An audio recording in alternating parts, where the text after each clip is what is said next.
Hi, my name is Priceless and Priceless Mark Jonathan. I'm Igbo and I'm from Nigeria.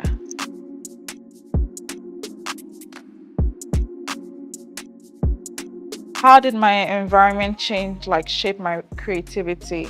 There's a lot of support from my dad, from my sisters, from teachers. It was very, very encouraging and it shaped, it made me be who I want. Because usually in this country, if you're an artist and you want to enter that field, it's frowned upon, you can't make money, all of that. But it actually, there was a lot of encouragement.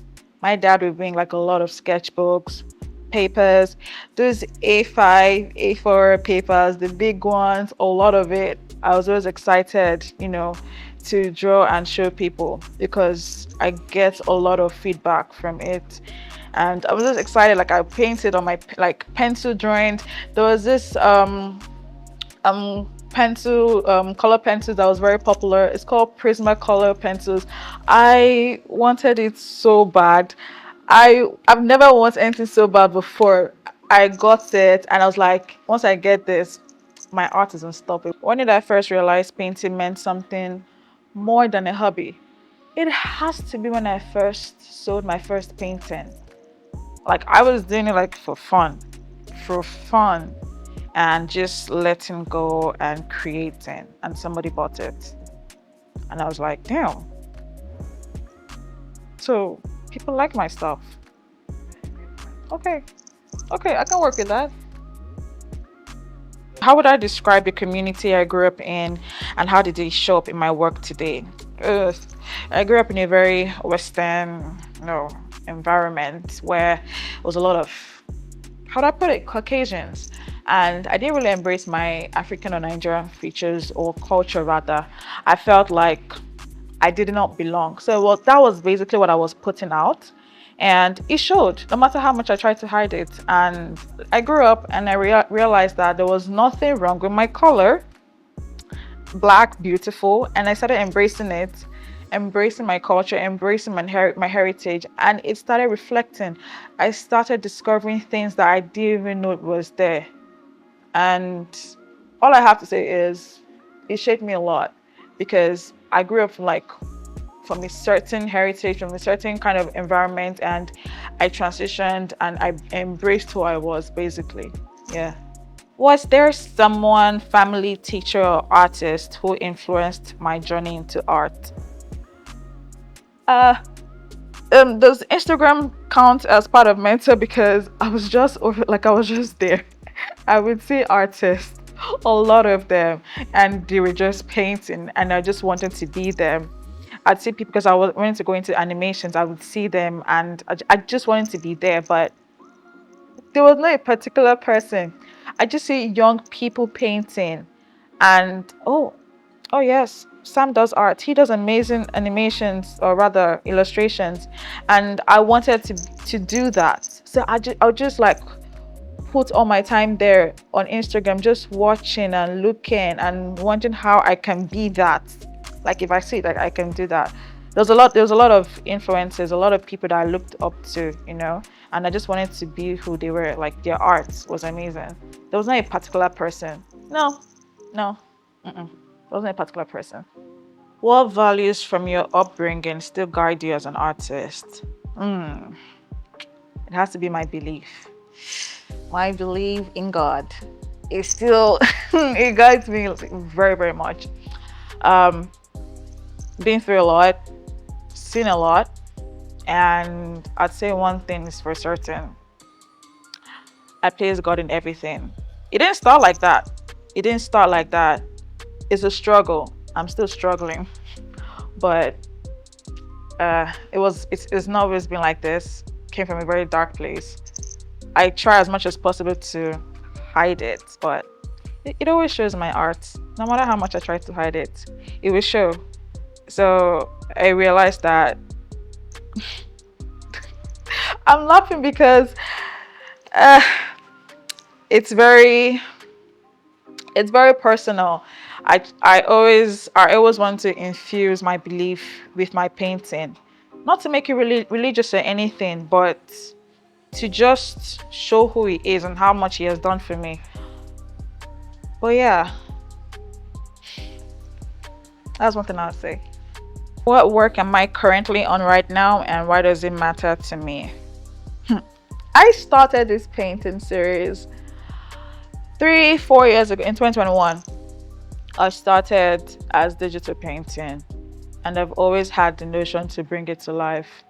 It's called the Headless series. It's four. We have Chronos, like God of Time, the time essence and everything. I the inspiration behind this one is as it's very very vague, not vague per se, but it's very very. I wanted something interesting when I was like creating the idea. I wanted something interesting, something attractive is the word actually. And I figured I would use a man because I can create it to my like my own understanding, my own image rather. um I like this series actually. I like the series because it was something I did digitally, and it was one thing I like to do is challenge myself. I said, since it's digital, I'm going to bring it to life, and I started doing that last year, creating Chronos, God of Time. Everybody has different understanding of when they see Chronos. Personally, my sister feels like he represents her very very much so, because she doesn't waste her time, and she sees him and she's like, I sense so much thing like within him, like we connect a lot. I like him. I keep saying him because I like it. I like Greek mythology, so hence God of Time, Chronos, the start of everything. Even though he was a very arrogant fellow. The other one, the other one has TV on her head. There's champagne on her head. This tells a different story. A lot of people see it as different things, but one thing I say is she has a bottle on her head. She is a drunk. She is a drunk, a sophisticated drunk. You wouldn't know. You wouldn't know because her demeanor is not that of a drunken person.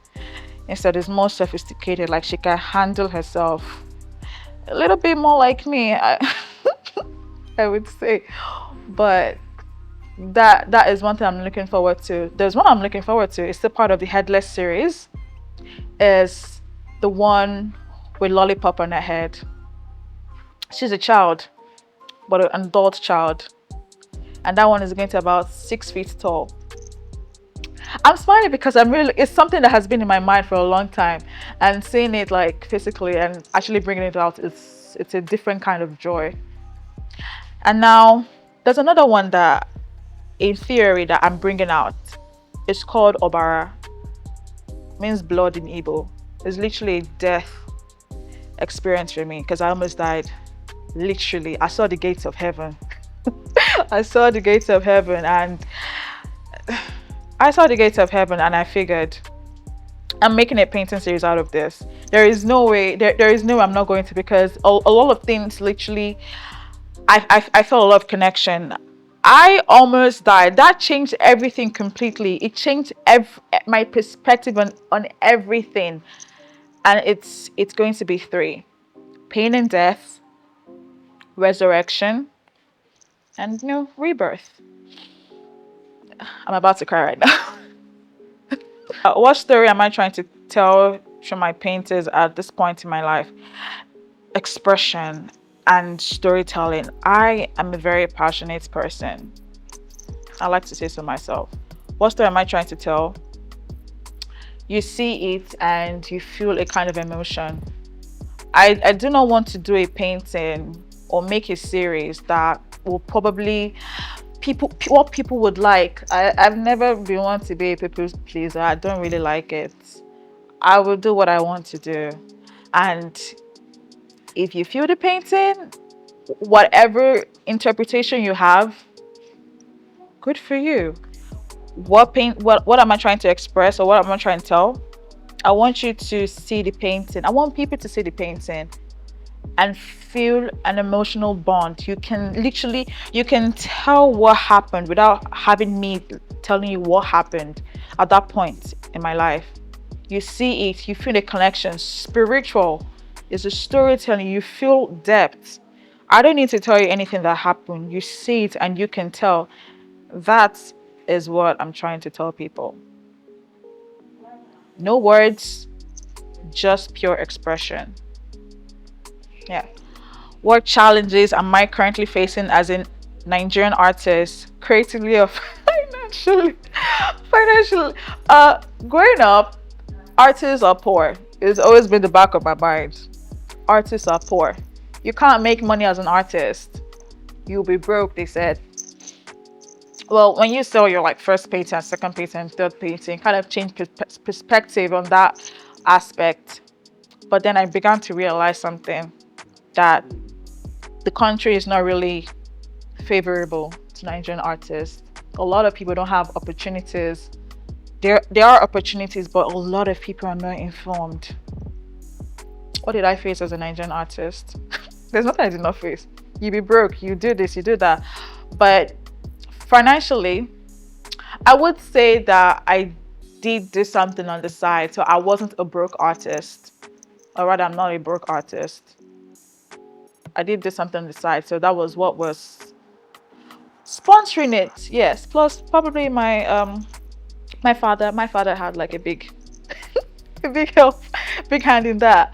Creatively, uh there's something there's a common pattern I see, where it's like, because people are trying to relate, like being as a Nigerian artist, they try to create things relating to Nigeria as a Nigerian artist, like boss danfo, which I love to see. That is literally everyday life as a Nigerian artist. However, personally, everybody's journey is different. But personally, I there's something called artist block. You do not create anything for like 6 months, and your brain goes blank. You doubt yourself. You think if you're even worthy. If you Why should you have such gifts? Gifts, they say. Uh it's not fun, it's not a funny thing, but sometimes you just laugh because there's nothing you can do. And then there comes a point in life, probably the next 6 months, or rather even a month, creativity just rushes in. I feel also there's another thing is, you kind of wonder who you're going to sell it to. You wonder if there's an audience for it. Well, there's an audience for everything. It doesn't matter what genre your art is. There is an audience for every single thing. And I found out. I found out. And I'm happy. I will be happy. I will be happy, but I think that's I can't explain. There's till now, like I still like find like problems being like as a Nigerian artist, but I've learned to embrace it. Use my struggle or the problem, the pressure, to create something like a diamond. You know how they say like diamonds are the best under pressure. Yeah, that's something I like to do. It's like priceless art. The priceless art. Yeah. What keeps me pushing forward even when the system doesn't always support artists? When you have a vision, when you have a dream. That sounds very cliche and cringe, like when you have no, literally, you feel like you have something to put out there. You have something, you want the world to hear your story. And the thought of that, not even the world, first of all, screw the world, okay? You yourself as an artist, what do you want? What do I want? That's literally what keeps pushing me forward. I have dreams, I have visions, I feel things in my head and I want to bring it to life. And even when the system fails me, or I feel like the world is like crumbling down, I don't really care what people think or what they say, to be very honest. I really don't care. It's just, as long as I have what's in my head, like the vision in my head, the sketch, I do not care what the system is very brutal. It's very brutal. The thought of that makes me want to push things forward. Also, I think about people who are coming up, like people who want to see females in a creative space, especially as a Nigerian female artist. It's just, when you're pushing forward and you're moving forward, and the thought of like younger people coming up, having someone to look up to, yeah, it motivates me. It motivates me because I never actually saw that. I never saw that when coming up. I thought it was just dominated by the XY chromosomes. Yeah, that's what I thought, but it wasn't. There are people here. How do I balance my arts with survival, family, bills, and experts? So the thing, yeah, the thing about family is, I know I said my family supported me, but there's still like certain restrictions. There are certain arts that I have made where it's like they don't understand. They're like, it's very, what's the word? Yeah, it's very demonic. Yes, I remember. Yeah, there's still one in my house. Like, it's literally face to the wall because they can't stand the sight. Like, it's very uncanny. I'm like, you guys will like it. You grow into it. Like, it'll be fine. And there are certain expectations like they have. There are certain things that I would, if I paint, they would like probably roll. Not in their graves, obviously not, but they would be very, very like, oh my gosh, this is not you. But at the same time, like, I don't care. I really don't care. I do not, because I just let me just express what I want to express. Okay. It has certain limitations because I feel like they would judge me. They would judge me. Family, you want to please them a little bit for bills. Well, like I said, I do something by the side, on the side. So it kind of like helps and sponsor the lifestyle rather. But family is a big one. Is a really big one. Don't be surprised I start creating things that will make you shocked. But there is something that my dad used to say. Used to. Something my dad says. Uh, he wants me to like paint a picture of Jesus. I don't mind that. I just need to know what he looks like. Just want to know what he looks like. If I can know what he looks like, I can probably put it down on paper. Yeah, I could probably paint it. It just like keeps ringing in my ear, like everything that but yeah, family is a very tough one. I find the color red to use to basically express anything: anger, love, hatred, dark happiness. It's it's like my basic color. Certain emotions, I don't really pick the emotions, but there is like a very consistent emotion. It's confusion. Yeah, it's been there. It's been it's always been there. If I was to advise my younger self, what advice will I give her? Girl, be audacious. Have audacity. Create what you want to create. Like, seriously, create what you create. That thing in your head, you should probably start creating it now. Stop waiting for the perfect time, the perfect weather, the perfect tea. Letting the stars be aligned. The solstice should arrive before you make that painting. Just paint. You'll be surprised with what you create. And be more confident with your skills, actually.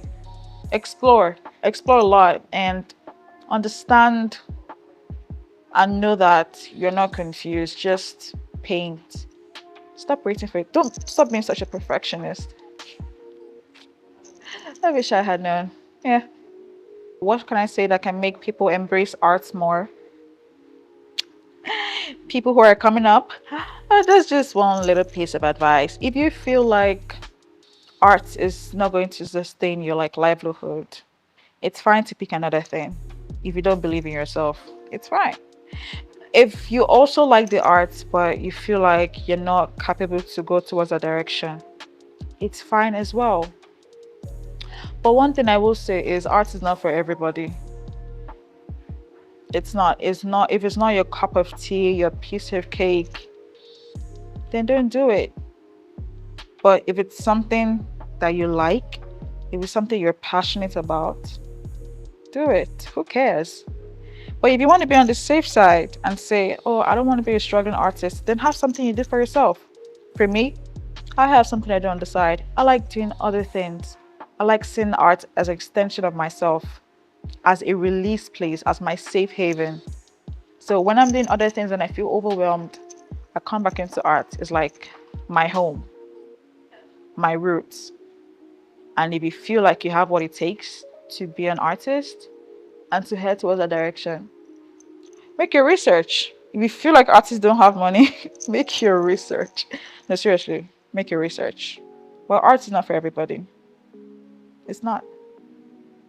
How did my environment shape my creativity?